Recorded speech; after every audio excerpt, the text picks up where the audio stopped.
들어 올려서 자릅니다. 보통 라운드를 만들 때 아래쪽으로 이렇게 내려서 라운드를 만드는 방법도 있는데요. 지금 같은 경우는 제가 위로 들어 올려서 이 묻은 머리를 안쪽으로 오버 디렉션 하면서 짧아지지 않도록 해서 두상이 굴러가는 그 부분까지는 이렇게 끌어올렸고요. 자, 이렇게 끌어올렸을 때 떨어지게 되면 자연스럽게 라운드가 만들어집니다. 그리고 굴러가는 부분의 아래쪽에서는 제가 아래의 머리 가이드 보이죠? 이것보다 조금 더 길게 잘라주는 것이 단차가 생겼어요. 이게 리버스 레이어 테크닉입니다. 자, 리버스 레이어는 이렇게 전 가이드보다 길게 해주기 때문에 어때요? 길이는 별로 살리지 않으면서 자연스럽게 길이를 지켜주고요. 그리고 이렇게 앞쪽에 포인트를 주면서도 얼굴을 감싸게 됩니다. 아래쪽에 제가 레이어를 잘랐고요. 그리고 그 사이에 동그란 헤일로 섹션으로 잘랐던 부분은 제가 아래 머리와 디스커넥션을 해서 길이를 아래 보이시죠? 그래서 길이를 연장을 했어요. 연장을 했기 때문에 머리가 길이가 더 길어지면서 아래머리랑 다른 그 디스커넥션 때문에 머리가 훨씬 허깅이 되고 층이 너무 과해지지 않도록 했습니다. 그 섹션은 피보팅 섹션을 했습니다. 자, 도해도를 좀 보여주시면요. 아마 여러분이 이렇게 커트한 것을 보실 수가 보이시는 사진은 있습니다. 똑같은 비율의 똑같은 레벨이지만 상하의 비율을 1:1부터 1:10까지 나눈 명도 차이 사진입니다. 확실히 1:10으로 갈수록 명도가 밝아지는 걸 느끼시죠.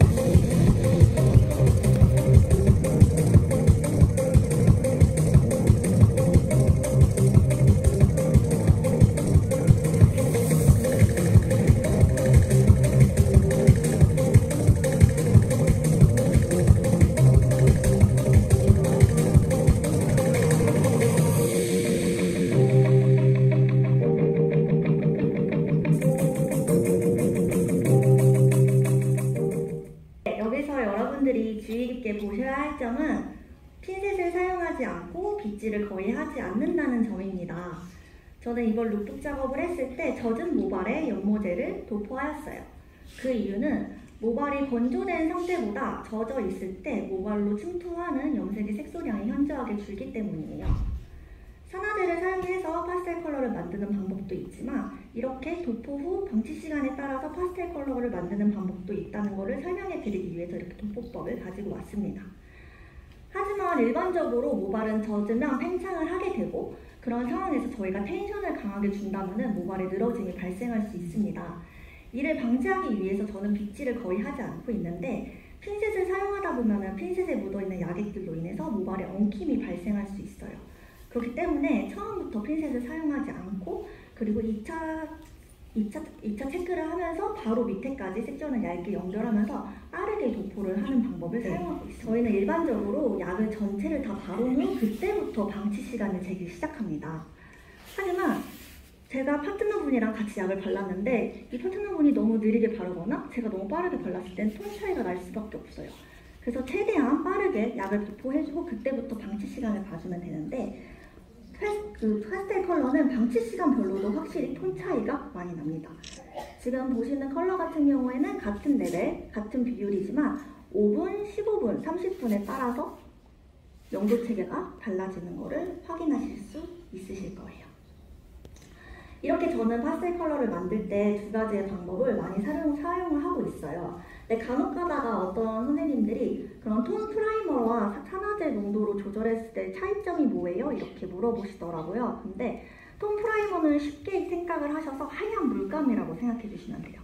그래서 고객님이 가져오신 사진이 약간 우유빛깔의 파스텔 컬러다, 살짝 뿌연 느낌이 드는 파스텔 컬러다 하면은 톤 프라이머를 같이 믹스하여서 사용하셔도 괜찮습니다. 잘못하면 포인트 컬러가 너무 많이 보여서 얼굴이 굉장히 떠 보이고 자칫 잘못하면 부해 보일 수 있기 때문에 제가 도해도보다 굉장히 더 소량의 섹션을 이용을 했어요. 그리고 이렇게 옆으로 살짝 돌려보시면 이어링 컬러 같은 경우도 너무 깊게 들어가면 너무 머리가 떠보일 것 같아서 제가 조금 더 낮게 이렇게 디자인을 넣어봤습니다. 그리고 여기서 하나, 이 친구 같은 경우는 단발머리잖아요. 긴 머리면 네이프의 디자인이 들어갔을 경우에 앞으로 머리를 끌어당기면서 디자인을 앞에서도 볼 수가 있어요. 근데 단발머리 같은 경우에는 디자인을 앞에서 보기가 힘들기 때문에 저는 이렇게 삼각 섹션을 굉장히 깊게 넣었어요.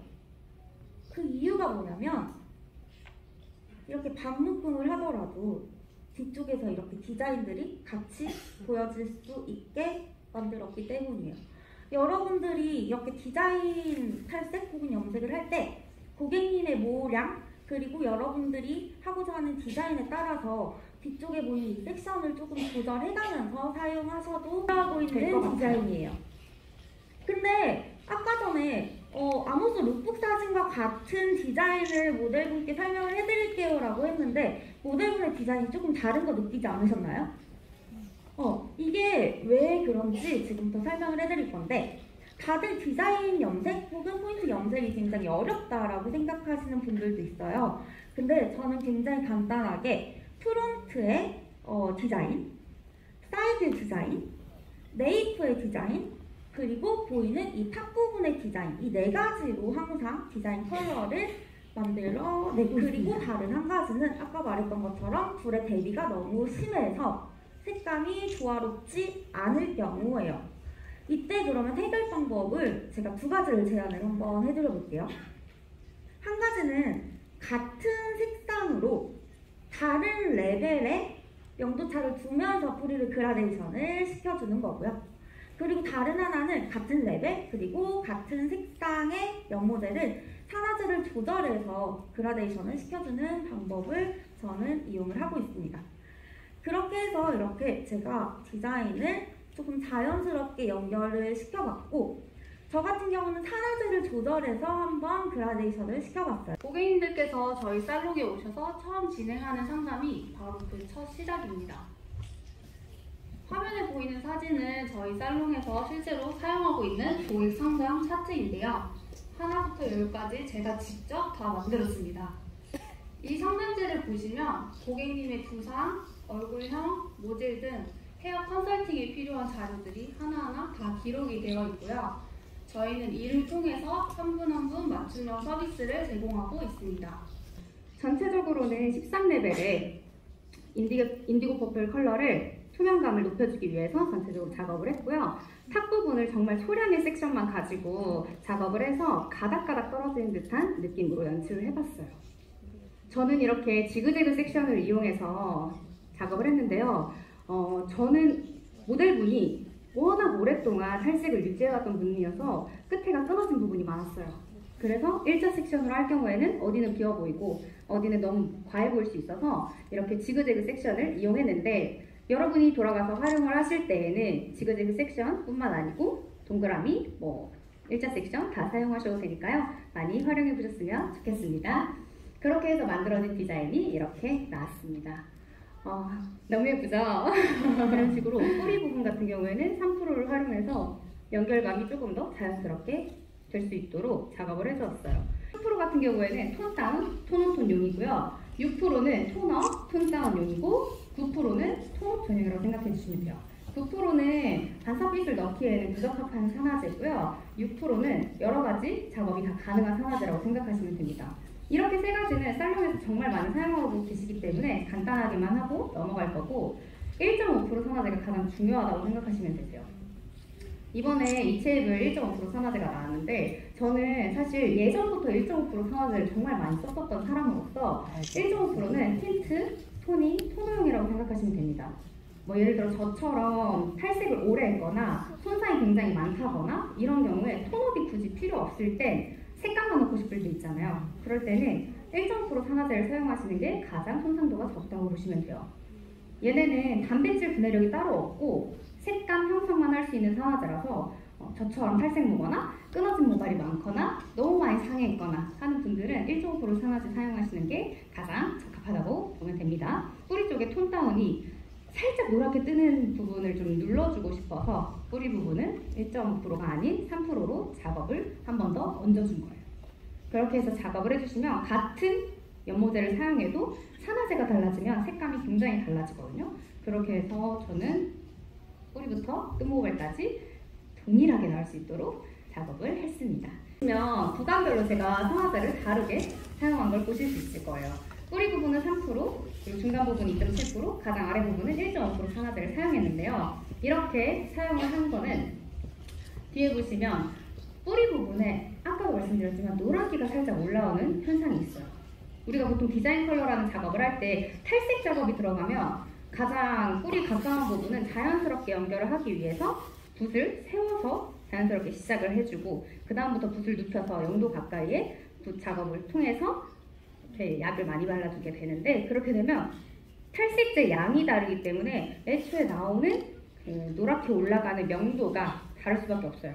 그럼 당연히 뿌리 가까이는 저런 식으로 약간의 주황 노란기가 뜨게 되겠죠. 그 부분을 눌러주기 위해서 뿌리 부분은 3%를 사용했고요. 그리고 중간 부분은 그럼 이때 1.5%로 쭉 연결하면 되는 거 아닌가? 할 수 있는데 1.5%는 아까 제가 방금 전에 설명해드렸듯이 단백질 분해력은 전혀 없고요. 색감 형성만 하는 산화제라서 버진 에어에 에어터치 옴브레 한 탈색모만 올라오면 이게 조금 떠 보일 수 있다고 생각을 했어요. 저는 조금 브라운의 느낌을 강조해주기 위해 뿌리 부분은 3%, 중간 부분은 단백질 분해력이 살짝 있는 2.7%를 사용했고 가장 아래 부분에는 탈색모만 남아있기 때문에 거기에는 색감 형태만 들어가면 됩니다. 그래서 1.5% 산화제를 사용을 했어요. 그리고 여기서 두 번째, 솜브레라고 불리는 하이라이트 컬러인데요. 보통 갈색모에 하이라이트가 들어간 작업은 정말 많이들 잘하고 계시더라고요. 근데 간혹 제가 최근까지 전국터를 좀 다녔었는데 그때 질문을 가장 많이 받았던 게 솜브레 할 때 베이스가 버진 에어가 밝아져요. 안 밝아지게 하려면 어떻게 해야 되나요? 라는 말을 많이 들었어요. 근데 이거는 산화제가 답인 것 같아요. 저는 이 1.5% 산화제를 사용을 했을 때 가장 적합하다고 생각을 한 이유가 1.5% 산화제는 방금도 말씀드렸듯이 색감 형성만 가능한 산화제입니다. 그래서 단백질 분해력이 전혀 없기 때문에 버진 에어가 밝아질 일이 없어요. 그래서 하이라이트를 하시고 헹굼하고 나와서 1.5%로 쭉 작업만 해주시면은 순서도 훨씬 빨라질 수 있고 이렇게 1.5% 산화제 단독으로도 예쁜 마치도록 하겠습니다. 같이 하실 수 있죠? 네. 자, 프로의 DNA 아이가 프로. 네, 감사합니다. 네, 이걸로 프로폴리스 컬러 콘서트를 마치도록 하겠습니다. 고생 많으셨습니다.